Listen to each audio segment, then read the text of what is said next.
1 Samuel chapter 4. And the word of Samuel came to all Israel.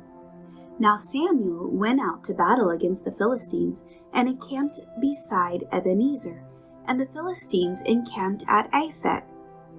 Then the Philistines put themselves in battle array against Israel. And when they joined battle, Israel was defeated by the Philistines, who killed about 4,000 men of the army in the field. And when the people had come into the camp, the elders of Israel said, "Why has the Lord defeated us today before the Philistines? Let us bring the ark of the covenant of the Lord from Shiloh to us, that when it comes among us, it may save us from the hand of our enemies." So the people sent to Shiloh, that they might bring from there the ark of the covenant of the Lord of hosts, who dwells between the cherubim. And the two sons of Eli, Hophni and Phinehas, were there with the ark of the covenant of God. And when the ark of the covenant of the Lord came into the camp, all Israel shouted so loudly that the earth shook. Now when the Philistines heard the noise of the shout, they said, "What does the sound of this great shout in the camp of the Hebrews mean?" Then they understood that the ark of the Lord had come into the camp, so the Philistines were afraid, for they said, "God has come into the camp."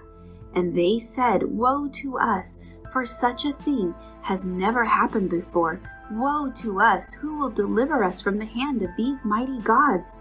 These are the gods who struck the Egyptians with all the plagues in the wilderness. Be strong and conduct yourselves like men, you Philistines, that you do not become servants of the Hebrews, as they have been to you. Conduct yourselves like men and fight." So the Philistines fought, and Israel was defeated, and every man fled to his tent. There was a very great slaughter, and there fell of Israel 30,000 foot soldiers. Also the ark of God was captured, and the two sons of Eli, Hophni and Phinehas, died. Then a man of Benjamin ran from the battle line the same day, and came to Shiloh with his clothes torn and dirt on his head. Now when he came, there was Eli sitting on a seat by the wayside watching, for his heart trembled for the ark of God. And when the man came into the city and told it, all the city cried out.